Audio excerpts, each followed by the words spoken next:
Hello good morning guys म चाहिँ यो ब्लग काठमाडौँबाट स्टार्ट गर्दैछु एन्ड मेरो चाहिँ पोखराको फ्लाइट थियो so I am going airport and म चाहिँ भित्तामा बसेर आई वाज इन्जोइङ भ्यू त्यतिहरू खाँदै दिस माई फेभरेट।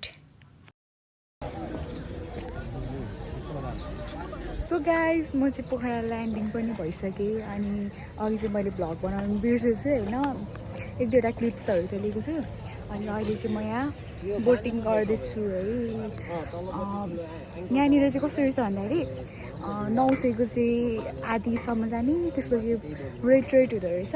हामीले चाहिँ फुल रेटको लिएको छु अनि मैले चाहिँ फुल रेट 2500 रहेछ यहाँको चाहिँ। अनि 2500मा चाहिँ मन्दिर अनि यत्रो ठुलो राउन्ड गर्नेहरू रहेछ त्यो लिएको छु। अनि एक्लै भए पनि I am enjoying guys. So तपाईँहरूलाई पनि म घुमाउने छु है त। डर लाग्यो मलाई गाइज। लाइफ ज्याकेट खोलिदिएको है मैले चाहिँ।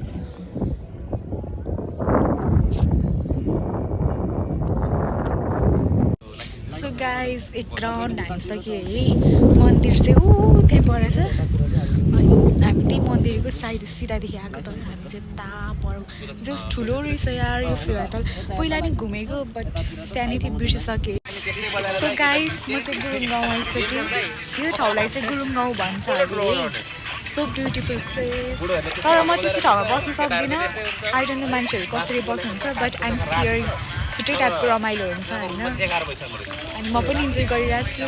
I really love this place guys. तपाईँहरू पनि आएर भिजिट गर्नु होला पोखरा। यहाँ खतरा गफ हुँदैछ हाम्रो राइडरसँग, बोटिङ गर्ने राइडरसँग। Enjoying guys. यहाँनिर कसको चप्पल छुटेछ लिन आउनु होला कृपया।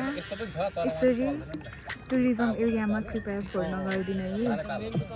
यस्तो राम्रो छ, यसरी फोहोर गर्न मिलेन नि है। हामी चाहिँ आइपुग्यौँ अघि चढेको ठाउँमा। पूजा हुँदो रहेछ, यत्रो मान्छेहरू पनि हुनुहुन्थ्यो फेरि आउनु भएछ। सो अब चाहिँ हामी ल्यान्डिङ हुने गाइज। सो गाइज मैले त्यहाँ चिम्टी र ब्रासलेट किनेको छु। अब यहाँ फेवा त मार नि केही किनेर जस्तो हुन्छ भनेर। मन्दिर रहेछ। अब चाहिँ जाने हो ट्याक्सीमा होटल पुगेर भेट्छ है त तपाईँहरूलाई। This is the street food hunting place from Pokhara. गाडीले छिमेको थियो त्यहाँ घुम्दैछु है। मैले चाहिँ यो ठाउँ भिडियोतिर देखेको थिएँ भ्लगहरूमा। राम्रो बनाएको रहेछ अहिले। So guys this is the next day. म चाहिँ बिहानै घुम्न जाँदैछु किनभने हजुर म ए पढ।